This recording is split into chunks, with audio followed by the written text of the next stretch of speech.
folks. For those of you just joining us, thank you so much. For everyone watching on replay, lovely to see your smiling faces. I hope all is well. I hope you've enjoyed your long weekend. And we are about to kick off. So let's take a look at what Google is looking for from your website right now and how you can make your website stand out. So that is why we're here. So checking everyone's in the right room. So a bit of housekeeping. We are on for the next hour. So it's 1 p.m. Queensland time. That means we finish at 2 p.m. Happy to hang around for a little bit at the end if anyone's got any specific questions. As I said, it is a small group, so just pop yourself off mute if you have any questions, and we will make sure that you get what you need out of this hour. So for those of you who don't know me or haven't attended one of my workshops or webinars before, my name is Tracy Sheen. I'm known as the Digital Guide. I'm the author of The End of Technophobia, a practical guide to digitizing your business. It was winner of the Australian Business Book of the Year and Best Technology Book in 2021. I've been involved in digital marketing and technology and small business advisory since 1990. I am a regular on Koshi's Business Builders, so I'm his tech person, digital marketing person. These days I'm a speaker, presenter, and I'm also the entrepreneurship facilitator for the Ipswich region in Queensland. I've worked with companies like Windows, with Microsoft, with the Australian Domain Authority. I'm a certified practicing marketer with the Australian Marketing Institute, which is the highest acknowledgement that we can get for our industry in Australia and Australasia, I should say. And I've also been recognised as one of the top 50 small business leaders by Inside Small Business. So that's who I am.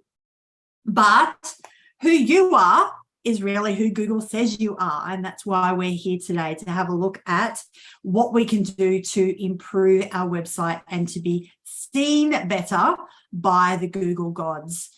So your clients and people who are looking to work with you or to partner with you are looking for an online environment these days, and so is Google.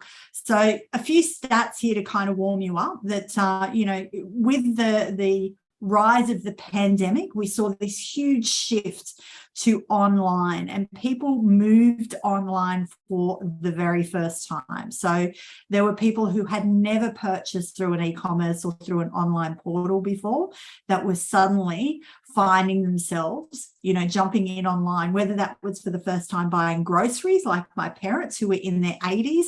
I hooked them up with the Woolies app and they suddenly learned how to shop and scroll and do all of that kind of stuff online. But what we did notice is that, 82% of all Australians purchased something online in 2020, and those numbers haven't decreased. Okay, so that benchmark kind of got set during 2020, and what we're seeing is that people have realized the ease of which they can shop and that they can interact with brands, and they are now sticking with that and doing more and more of that. So around 9 million households in 2020 made an online purchase, and 7.6 million households are considered now to be regular online shoppers. So that was up by about 2 million from 2020. So a huge shift in the way that we interact with businesses online over the last 2 years. As I said, for the first time, 1.36 million Australians made their first purchase online in 2020, and an average of 4.4 devices per adult were used to access the internet in 2020. So if you just think about that for a moment and think about your own house, I can say, I've got a mobile, I have my desktop that I'm talking to you on, I've got my laptop, we have smart cameras, and we have a smart TV in the house, so that's 5 devices.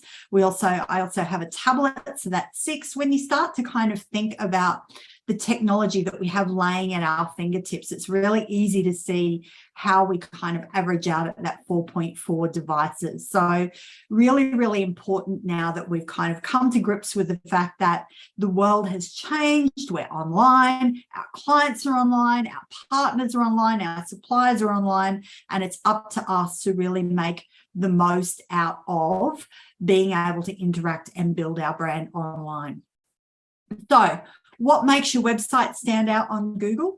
Well, Google are really looking for three main things. They want lots of visitors, they want lots of time spent on your website, and they want lots of pages being visited. So there's a few of those things. We're going to dive into this as we go across the next hour. But there's a few of those things that we can really manipulate to work in our favor. Okay, we can really stack the deck to make sure that when people are searching for us or when they're interacting with our website, perhaps they've already been to us and they're now looking to interact with us on a more regular basis online. There's a few things that we can do to stack that deck in our favor to make sure that Google is really paying attention to what we're doing. All right, the first thing that we can do is speed. The way that our website interacts is something that Google are really interested in. So people and Google are looking for a quick load time. And by quick, I mean about 3 seconds. So if you think about that and you know, 1, 2, 3, if your site hasn't loaded within that time, then around about 40% of the people that are trying to visit your site will click off and go somewhere else. So really important to be looking at and checking how quickly your website is loading. Now, one of the big things that will slow a website down is images. So when we're looking at uploading new images to our website, please make sure that they have been optimized and shrunk to make sure that they are not slowing down the load time of your website. The other thing are things like videos. So make sure that you're hosting your videos off site. So through Vimeo or YouTube or something like that, and you're embedding the link into your website. So again, that just means that while they'll show up on your website, they're not actually housed on the website. So you're not waiting for that entire video or audio to load while people are clicking onto your site. And I've popped a link there. GT Metrics, METRIX, is a good free app, free piece of software that you can use to actually check how quickly your website is loading. So what it will do is you put your URL in and it will, what they call ping it. So it will send a message out to the website and then it will count 1, 2, 3, etc., and come back to you and say, hey, it's taking this long. Here's some errors like big image files or things like that that you can actually fix on your website. Now, I don't know about you, but I can attest to the fact that if a website takes too long, it will work with Shopify, Jane, absolutely. If a website takes too long for me, I'm off. I've gone somewhere else. You've lost my interest. So really think, as we're going through, think about how you interact with other websites and other brands as well, and think about your own behaviors. And if any of this stuff annoys you on other sites, guaranteed your clients, your suppliers, the people that you're trying to get to pay attention to your website are having the same kind of feelings about what we're talking about today. Any questions on the speed one? No. So Jane's asked about the Shopify, and yes, GT Metrics will work on that as well. All right, so the next one is, how does your site look on a mobile phone, a mobile device? So what we know now is that around 60%, maybe a little more, of all searches completed on Google are done via a mobile phone. So again, think about your own behaviors of an evening. You know, are you sitting in front of TV and scrolling? Are you looking at different things? Are you researching? Are you booking your next holiday while you see an ad pop up? Are you jumping onto the Woolies app and doing your weekly order or your weekly shopping list? Think about what you're doing, and your clients are doing exactly the same thing. So you need to make sure that your website is optimized to look good and to interact well from a mobile device. So as it says, around 55% of all internet usage is done through a mobile device, and around 60% of all Google searches, 3.8 million done every minute, around 60% of those are on a mobile device. Now, interestingly, if you operate in a local geographical area, so for example, if we're talking about a jeweler or a panel beater or anyone like that is kind of locked into an area geographically, those numbers are even higher, because what we know is that when people are out and about, they'll grab their phone, they'll jump on something like Google Business Profile, and they will search for jeweler near me, cafe near me, that type of thing. So we want to make sure that our websites are optimized to take advantage of that. Most people order e-commerce stuff. So Jane, for you with the Shopify site, makes me think that you're selling a lot of stuff online. So most people order from mobile devices when they're talking about Shopify or e-commerce sites. And around 80% of all of our social media browsing is done via a mobile phone. Now, Google will rank you and rank your website for mobile responsiveness. So it's one of the things that Google looks and gives you a little tick. So again, if someone's searching for cafe near me and you tick all of the boxes with Google of having a quick load site, of being optimized for mobile, all those types of things, you are more likely to go up in the rankings in terms of what Google is looking for to make your website stand out. All right, SEO is the next one. Now, SEO, search engine optimization, is still a little bit of a dark art, and there is definitely people that specialize in SEO that can do a lot of the technical stuff. So like if you're like me and you're not someone who likes to get in the back end and tinker too much with things like, robot TXT files and things like that the SEO guys do, it's definitely something that you want to leave the technical aspects to an SEO specialist, but you can influence some of your own SEO strategy. So a few of the things here that Google want you to consider is think about the rise of voice in your own industry. So by that, I mean, and I'm not going to say its name because I have my Apple device beside me, but think about things like, hey, Google, or Alexa, do this, or hey, Google, where's that? Or if you're an Apple person, we insert the word Siri, and we're using that more and more and more now. So thinking about how can you optimize your own website to be picking up on some of those voice interactions, on some of those phrases that we look for when we're searching using voice. So again, if I'm in the car and I want to say, hey, Google, where's the closest cafe? Or hey, Google, where's the closest jeweler? Then we want to make sure in our website that we're using things like our suburbs, our locality. So it's bringing up those phrases for us when people are searching via voice.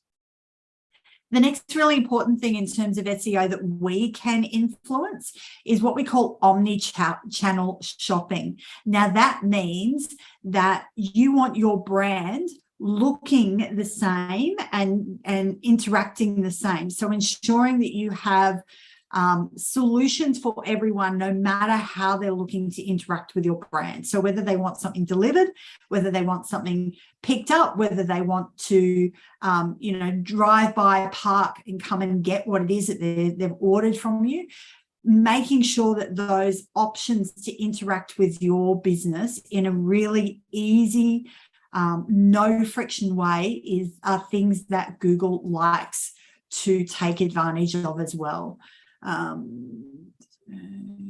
Anthony, do you just want to come off mute and ask that? Because I'm not quite sure what you mean by suspended. Google suspended my account. I don't know why, but I've had website suspended for some reason. So do you mean like your actual www.anthonytupper.com.au, or do you mean you Google my business site? Business site one. The Google Business Profile? Yeah. Okay. Where are you based, Anthony? Ipswich. Ipswich. Okay. I'm going to pop a link in the chat at the end of the session, and I'd suggest you book a call with a company called Digital Solutions, which is it's funded by the government. So it's a subsidized thing, and they have digital experts that can jump on a one-to-one call with you and help you figure that out online. So I'll pop that link in towards the end of the session. Just remind me about it, and I'll make sure that you get that before we hang up. Yeah, it's impossible to try to ring them up and try to Oh, you explain. won't get Google. Yeah, you won't get Useless. Google. They're not exactly easy to get on with. There is a line that you can drop, you know, I've got a problem, but it's not easy. So I'll hook you up with that before the end of the session. So that's a great question. Thank you. The next thing is around social shopping. So that's around having your images, your language, your ability to purchase all looking the same. So whether you've got a Shopify account, Google Business Profile, Facebook, Instagram, so making sure that consistency runs across all of your platforms. Again, that's something that Google really like, and it will help your website stand out. It's also, something that your clients appreciate. So it helps develop your brand in their minds, that if they pop onto your Instagram and they can see that your colors are say, that nice kind of aqua kind of color, aqua and red, if they go onto your Instagram and they see those colors and those fonts, and then they jump onto the website and see the same thing, it reinforces that brand message with your clients as well. So it all helps with that consistency and that return to your website when they keep coming back. The next thing to consider is AI. So it's already impacting the way that we engage and we target clients. So this is growing. It's just growing exponentially, and it's something that you need to be thinking about getting your head around now. It may not be impacting your industry right now, but guaranteed it's definitely something that is coming. And by AI, I mean things like that we're already using, like pixels for Facebook advertising, or retargeting, again, for Facebook or Google advertising, chatbots. So talking to people via Messenger, or having a, how can I help you at the bottom of your website screen. All of those things now play into your overarching SEO strategy, which Google will consider as part of your rankings when they're looking at how's your website standing out, how many little boxes can they tick against your name. Any questions on SEO? Because it can be a bit of a, as I said, bit of a dark art. Jane, how are you feeling about SEO? Have you got with your Shopify account, have you got a bit of a strategy in place for that? I haven't got my Shopify account up yet. I started doing WordPress and decided I'm going to do Shopify. So this is getting me excited. Yeah, it's excellent. What do you sell? What's your product? Skincare. Okay, excellent. Okay, well, definitely SEO is going to be one of your good friends when you're working everything through. So it's coming to terms with things like keywords and things like that, and we'll talk a little bit about that as we go through. Amanda, do you want to jump off mute there and just ask that question? Yeah, so we run on a WordPress website, and we have put in one of those free SEO plugins. Do you think they actually work well? I find it's like the one that we use has that kind of traffic light system, and I find it's really hard to get it to a green light without the page sounding really stupid. Yeah. Which one are you using? Are you using Yoast or? Yeah, Yoast. Yeah. Look, they're good in the sense that they make you aware of what some of your keywords are. One of the big things to remember or to think about is, as you said, you don't want the site sounding like,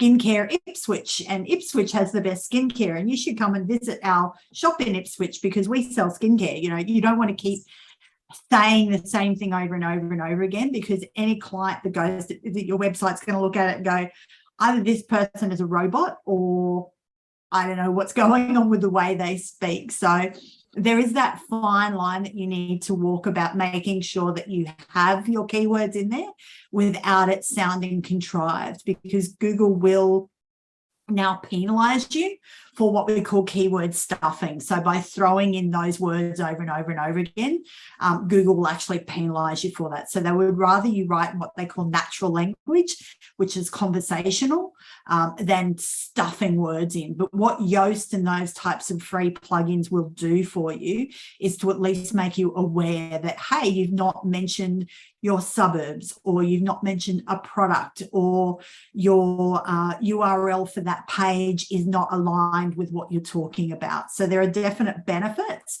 As you said, though, just kind of take half of it with a pinch of salt, that you're not going to get them all to green without it sounding a little bit contrived. Thank you. What's your business, Amanda? What are you selling? What's your product or service? I actually work at the Community Legal Centre, so we're a community organisation wanting to promote our services and programs. Perfect. And where are you based?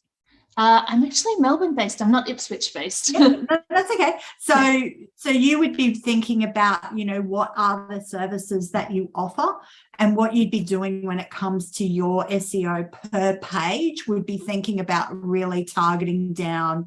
So, for example, if you offer, because I've done some work with some community legal centres, so I'm going to make some assumptions here and correct me if I'm wrong, but you might offer workshops to organisations about, how to spot DV in the workplace or something like that. So you might have a page just around DV services that you offer as outreach. So that page would just be written about domestic violence. You wouldn't be putting in other things like bullying in the workplace, or, other types of things to consider. So it's just really breaking down those pages and thinking about, making sure that that content is just aimed at that one topic that you're talking about.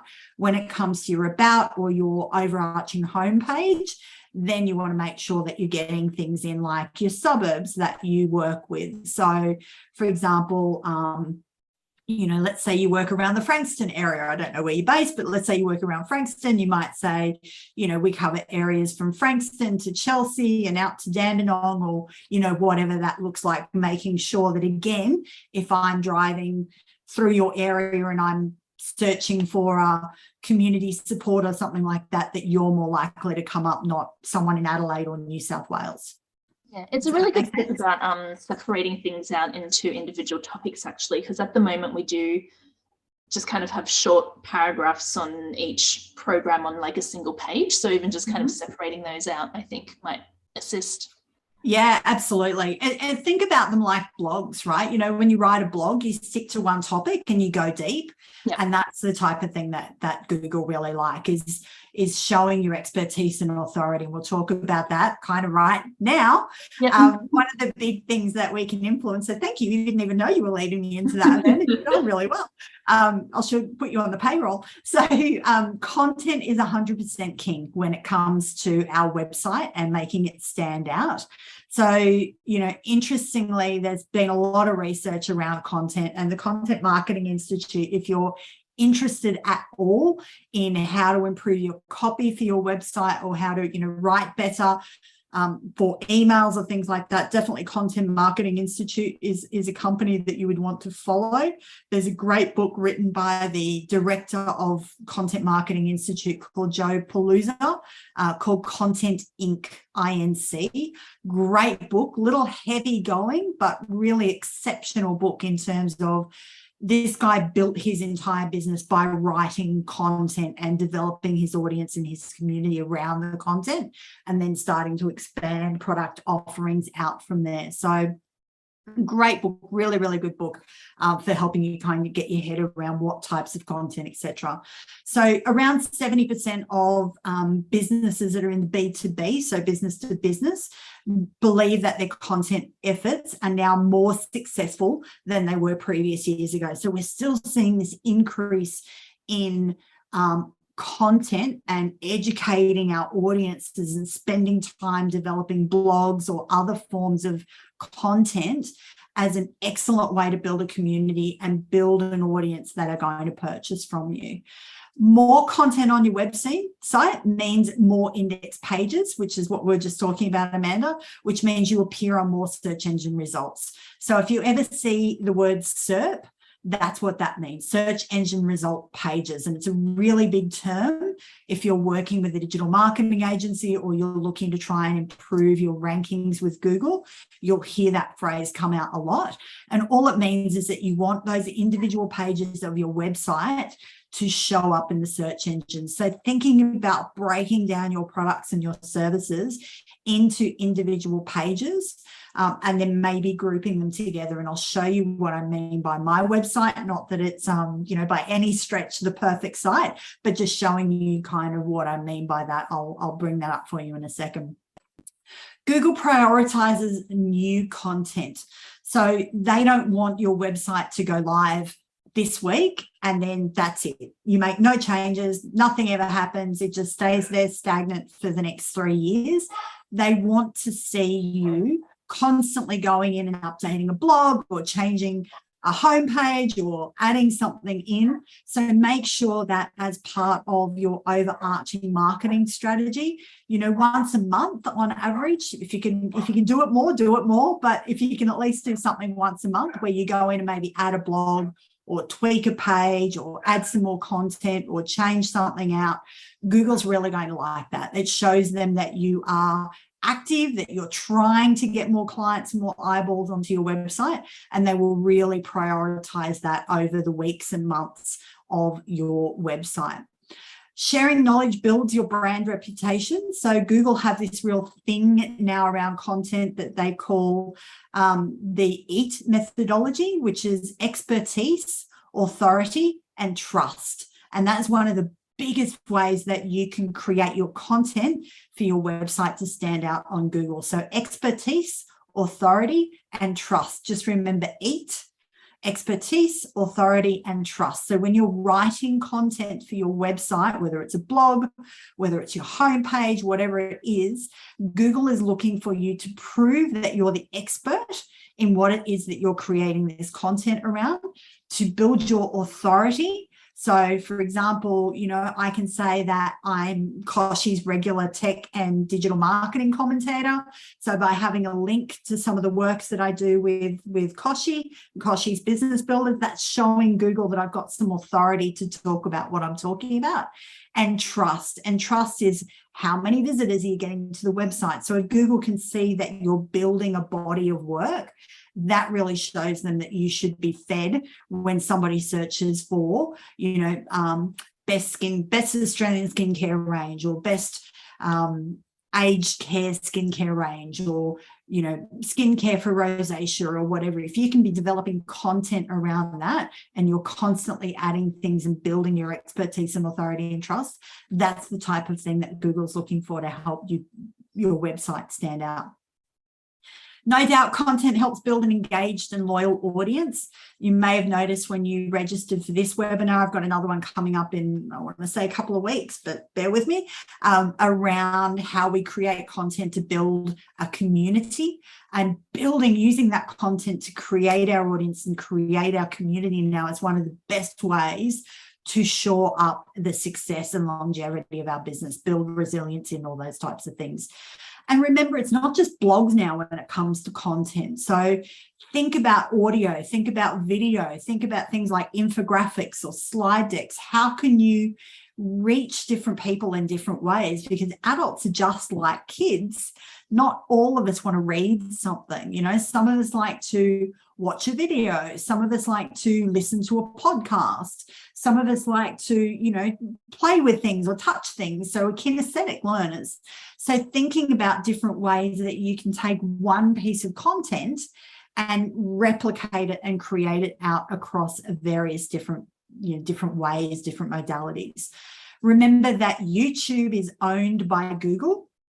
So Google will use a lot of the rankings of YouTube to help build your website as well. So if you're into or thinking about creating videos, YouTube is an excellent way to make your website stand out on Google by adding those videos to YouTube as well. And it's a great way to reach a different sort of audience. So if you write a blog, think about, how can I repurpose that blog and turn it into a video? Even if it's just you reading the blog down the camera and interacting with the camera and then putting that on YouTube, it's going to hit a whole different audience. And then maybe you get someone to strip the audio from the video out and load that up as an audio or podcast file on your website as well. So it's not about creating different content on different platforms. It's creating one piece of content and then thinking how you can, change it up for all of the different platforms. Use things like Canva. So does anyone use Canva at the moment? Canva. It's a great site. It's a free graphic design platform. You can pay to get more services, but you can create things like slide decks and infographics and social media tiles. So it's just thinking about how can you create that one bit of content and split it out that you can use it across your social media, across your YouTube channel, et cetera, et cetera.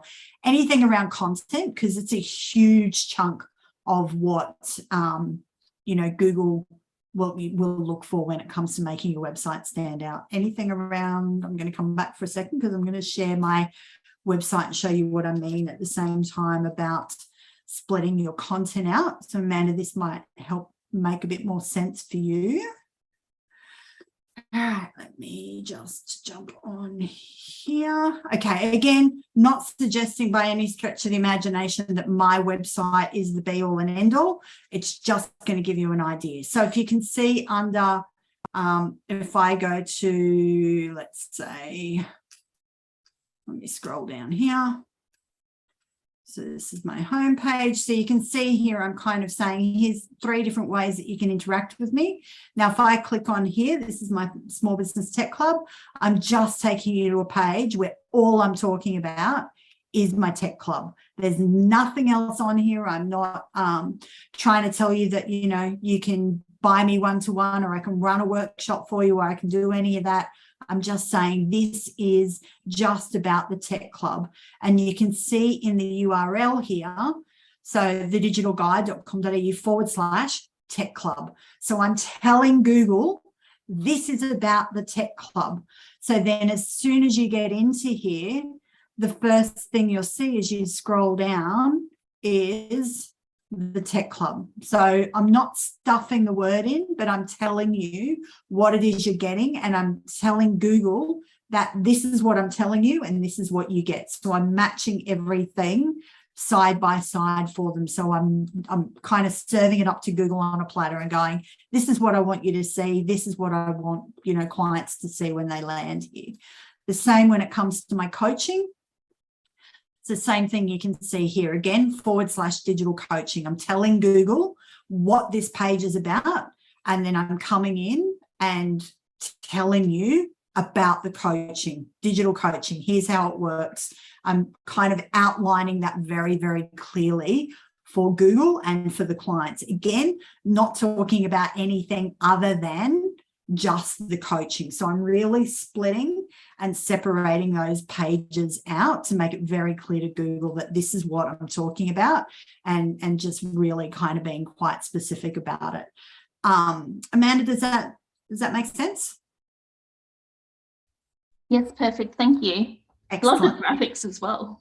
How important are graphics on a website to kind of for the SEO, or not really? Is it really just the text? Yeah, no, good point. So Google will now, when it comes to your images, it's just about making sure that you label you give it an alt text. So it's called alt text. You'll see it in the background when you're playing around with your website. Same on Shopify, same on WordPress. Just make sure that you really label the images properly. So by properly, I mean, this is one of my mentors. So that image would be called something like Tracy Sheen, the Digital Guide, and Andrew Griffith, Small Business Author, or, Tracy Sheen, the Digital Guide, sitting with her book, or something like that. So, again, copy that image would be called The End of Technophobia book. So I'm really, again, telling Google what it is that the image is about, because again, if you've got people that are vision impaired and they're using readers or anything and they hover over the image, you don't want it to come up, IMG 634521-6, so again, just give it an alt name, an alternative name, and make sure that it's something related to the page. So this might be Retro Girl pointing to digital coaching or something like that. So I've got the digital coaching in for my SEO, that's my key phrase, but it also explains that, Retro Girl looking at. Is that helpful? Absolutely. Awesome.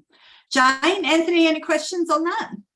Yeah, is it still important to have linkages to external sites and vice versa?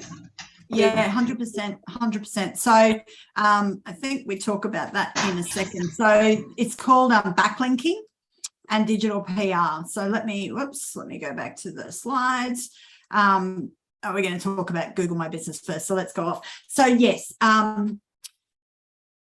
backlinking is a strategy, and it's definitely a strategy that pays off, providing their sites that Google deem to have authority.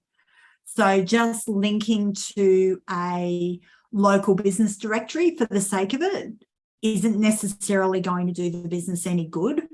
But let's say you got a review in Mamma Mia as an example. Linking to that article has a lot of authority because Mamma Mia gets a lot of traffic.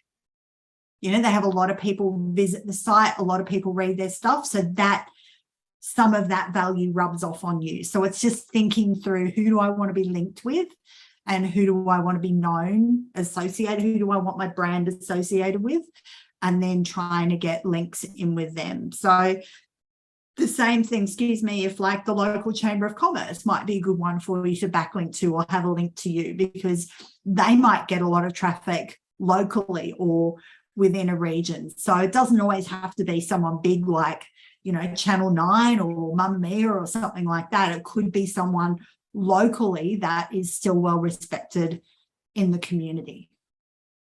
And would you then approach them to ask them if they could link back to me? You know? Yeah, so depending on who it is, so that's called digital PR. Public relations. So that would be where you might reach out to them and say, you know, I would offer to do something for them. So like, hey, you know, I'm launching a new brand. I've got some samples I'd love to put in your giveaway bag. You know, how would I make that happen or something? Give them a reason to say yes is what I'm saying. So not just like, hey, you've got 20 million followers and I want some of your followers. Could you link to my website? You know, give them a reason to say yes. Can I create a blog for you? Can I run a competition for you? Can I offer a prize? Can I, you know, give them an easy yes, and then build up to the, oh, could you now link to my site? If you get a blog written for them, for example, they'll usually link back to your site in the byline. So that's usually how you get some of that kind of kudos. But people like Mamma Mia and stuff like that, particularly with what you do, if you can have some samples made up and offer it to them in, you know, show bags or as giveaways, they'll often jump at that chance because they're looking for freebies to give their readers. Right. Excellent. All right. Okay, so the next one is Google Business Profile, or was formerly known as Google My Business, which you might be more aware of it as Google My Business, but they renamed Google Business Profile. No real other changes other than they could. And there is real gold in Google Business Profile, particularly for local-based businesses. So for someone like me that operates, you know, online and remotely, there's not a lot in it anymore other than the reviews, and the reviews in themselves are gold.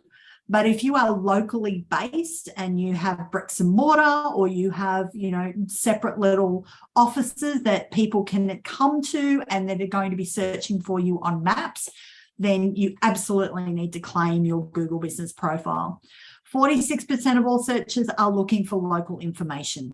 So again, think about your own searches, you know, local Thai restaurant near me, local, you know, day spa near me, those types of things, cafe near me. They're really, really popular searches. 4 in 5 consumers are using your search engine to find out local information. So again, think about your own searching, you know, what movies are on tonight, what local cinema, all those types of things. Either way, whether you are a local bricks and mortar or you're an online business, your Google Business Profile will increase your overall visibility.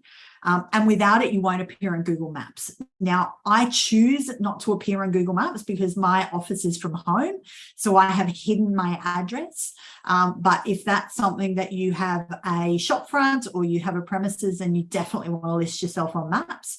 But the big key for everyone with Google Business Profile is the reviews. We should all be collecting reviews and trying to refresh them as often as we can. So one of the biggest things and the biggest ways that you can say thanks for attending today is if you wanted to leave me a Google Business review. You know, that's brilliant. That's gold for me. And any of that type of stuff you want to be suggesting to your clients at the end of a transaction, like, hey, I'm a small business. One of the nicest ways that you can say thank you is by leaving a review on either Google or Facebook or wherever you collect your reviews. But reviews for Google are gold, and Google will again link that to your website and show that as a way of expertise, authority, and trust. So thinking about developing ways that you can be asking for reviews is a really, really handy one.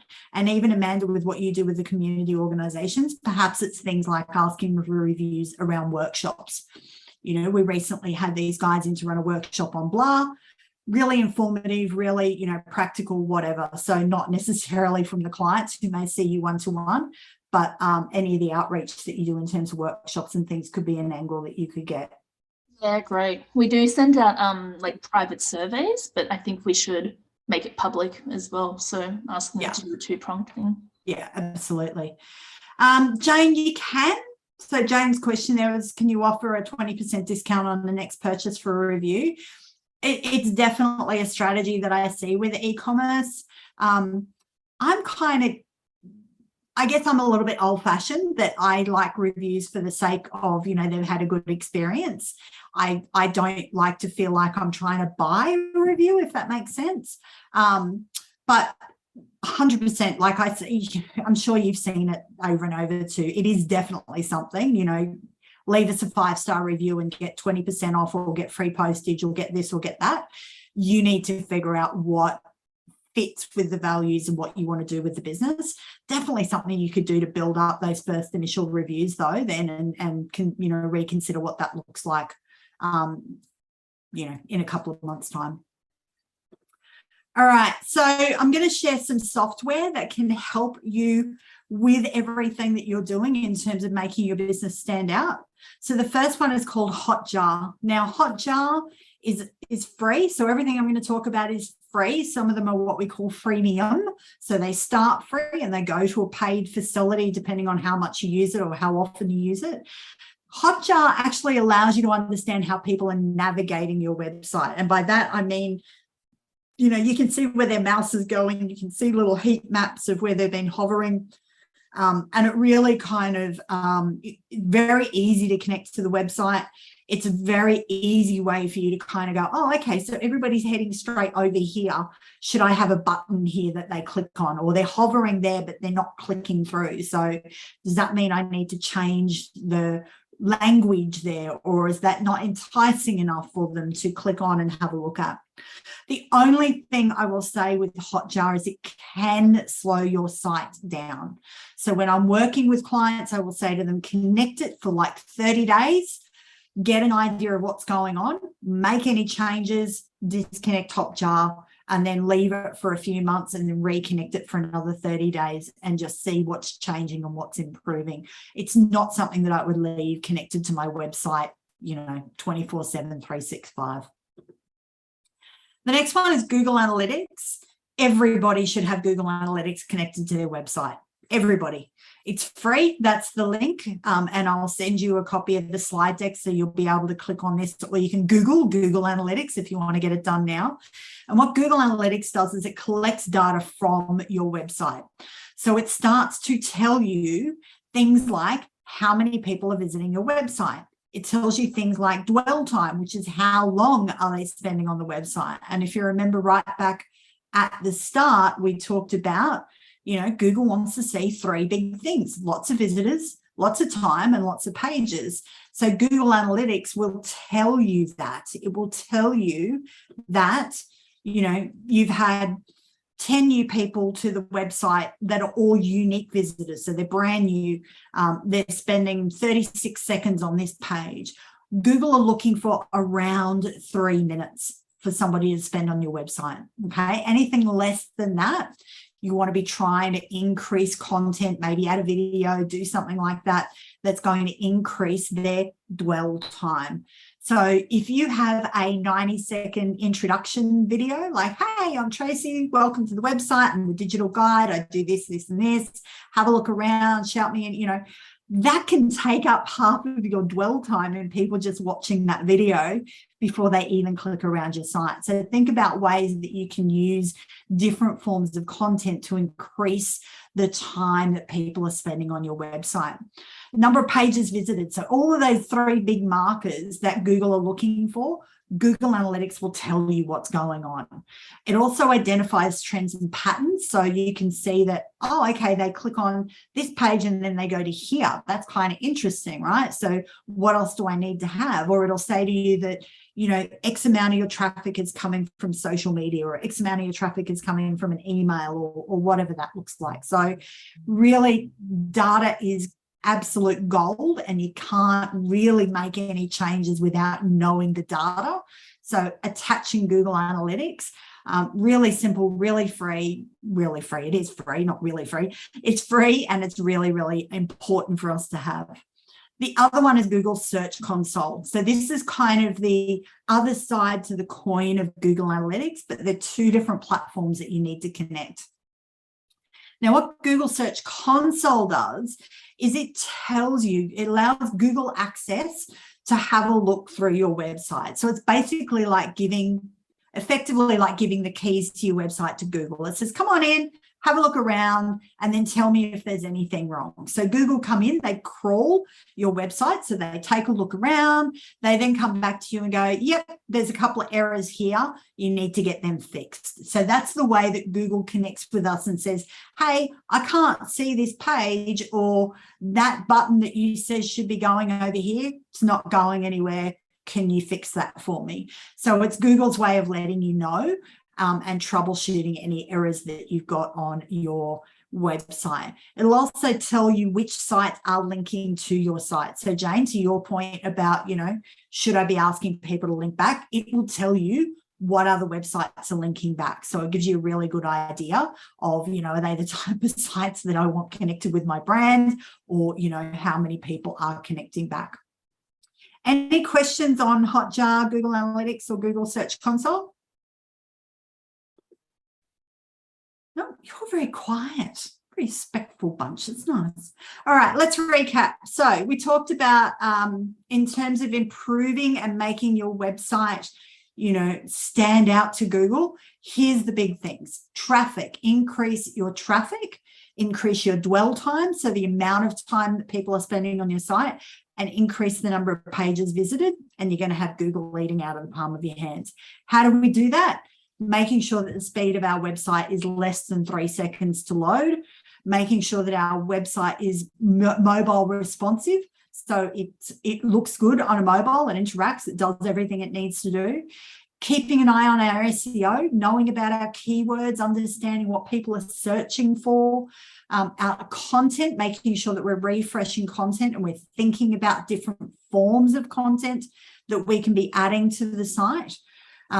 Taking a look at our Google Business Profile, making sure that we've got that up to date, that we've actually got a profile, that we've uploaded some photos, that we've got all the various bits and pieces added in, that we're asking for reviews, and then using software like Google Analytics, like Google Search Console, and like Hotjar. So my challenge, and I'm going to show you a couple of other sites before we disappear, but my challenge for you is this: pick one of the things that we talked about today and actually action it for your website over the next kind of 7 to 14 days. So whether that's you're going to check the speed and improve that if there's any problems, whether you're going to connect to Google Analytics or Google Search Console, I would love you to pick one thing and actually walk away and action that over the next week. You will get a copy of the recording, so you can come back then and loop back around and do whatever you want to do. That's my details. If you would like to keep in touch, my website, my email, my LinkedIn, and my Facebook page. Love to hear from you. Love to see where you are at and what you're doing.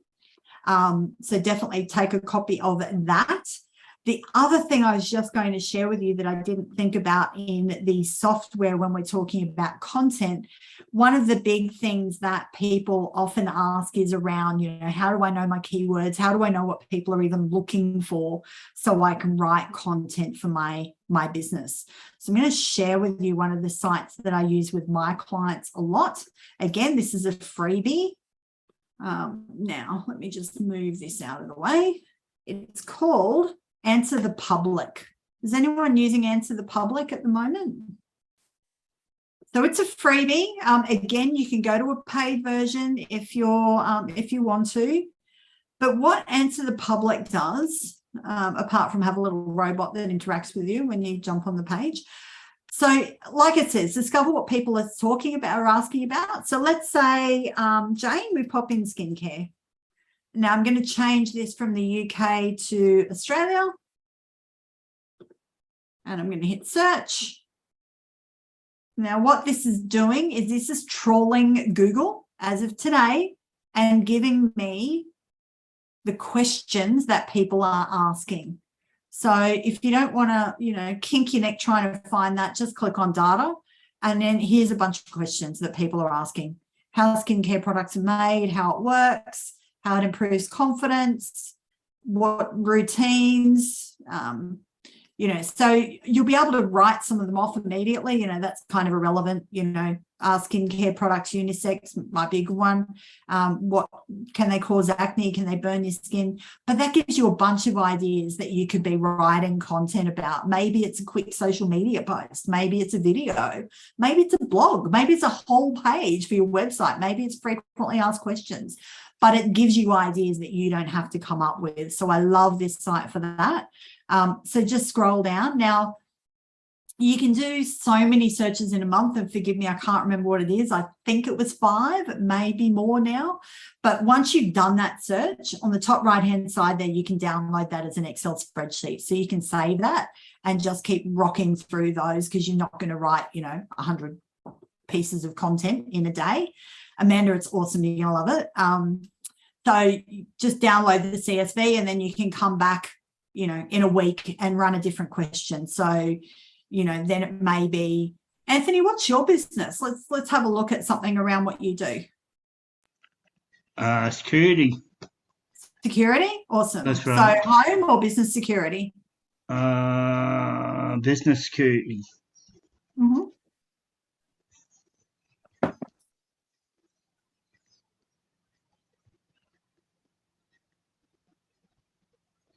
So let's have a look what people are asking for security for businesses. So you can see when it's doing that, it's thinking, it's really, really trawling Google and going, give me your best stuff. So what business category? So again, see, I can immediately write a few of these off. That's kind of what type of business is a security company. Can security work during lockdown? It shows you what people are still kind of asking and what people are still concerned about. How to start a security company. There we go. How do small business owners protect themselves from risk? That's a good one. Where to buy security screens? Probably not, but you might think, okay, where to buy security cameras? So I can easily kind of tweak that now. What are my requirements? What else have we got? So again, it's just being able to kind of go through and go, okay, well, I haven't kind of thought of that. That's a good one for a question. Or security business, security companies for sale. Is it profitable? Some of them you kind of giggle at and go, if you were doing it for profit, you probably wouldn't be doing anything really, would you? So you can see how I might need to rework this search and go, okay, well, so there wasn't a lot about that topic, security for businesses.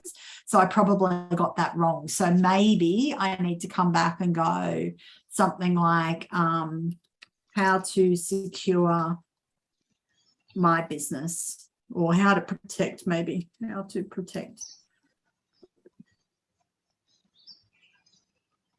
See, there we go. So I've hit the maximum number of searches for today, so I can't do any more searches. But it gives you the idea of using something like that to come up with topics and content that you could use for your business. So hopefully that'll give you a few ideas to kind of, get you trucking. Any questions about what we covered today? Because there was a lot of content and we went through it all, fairly quickly. What questions have we got before we all disappear? I just have a quick question about blogs. So, for instance, for skincare, for my blog, like a lot of skincare companies will just talk about their own products and how to use the products, but I'm wanting to do like recipes and more the health, nutritional space. So is that okay? Yeah. Yeah, absolutely. Yeah. Do you know who your target market is, who you really want to be selling to? Yeah, it's sort of 30 to 60. Mm-hmm. So, so, you might say, here's a recipe that works particularly well on mature skin, or here's a recipe to help with tiredness, or, so just kind of when you're thinking it through, is kind of narrow it down, because 30 to 60 is still quite a big age group. So maybe it's, the individual pieces within that around the health and well-being, or the recipes, or the whatever, are something specific. So how to reduce puffy eyes, how to rehydrate, how to reduce rosacea, whatever those things are, but just pick a topic for that particular blog or that particular video and hone in on that one thing. But yeah, absolutely, you can feature your product, but it doesn't always have to be about what you do. So so typically, and one of the things that we'll cover if you come to the content one, there's kind of the 5 C's of content. So create, curate, commentate, commercialize, and celebrate. So create is when you write something or you do something from scratch. Curate is where you find something is relevant to your people and you just share it. Commentate is when you find something that's relevant but you add a bit. So, hey, I just found this article on Mamma Mia and I love the way they talked about this, thought you'd find it interesting. You add something to it. Celebrate is when something good has gone on for you or your clients or your suppliers, so you celebrate. And then commercialize is, hey, buy my stuff. It might be sign up for a webinar, it might be 20% off, it might be just buy my stuff.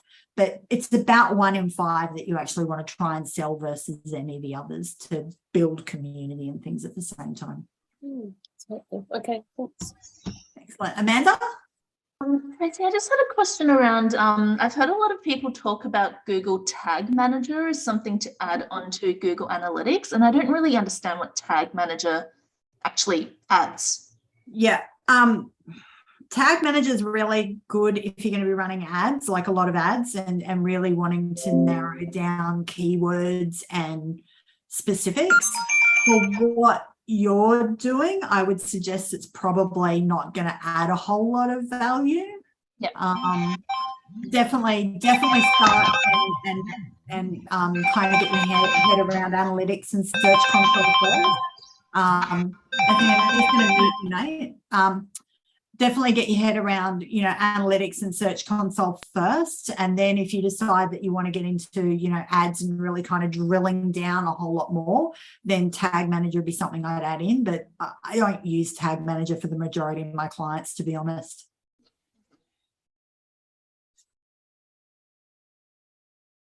I gotcha? Okay, awesome. Anthony, sorry, mate, I just muted you there because your phone was ringing. Any questions from you? I know what I had to do was give you the link for Business Station. Okay, now what I'm going to do, I'm going to share the screen here and show you all what it is. So not Business Station, what are they called? Digital Solutions. Digital Solutions is a federally funded program. And I used to be attached to it, so this is how I know about it. So Digital Solutions.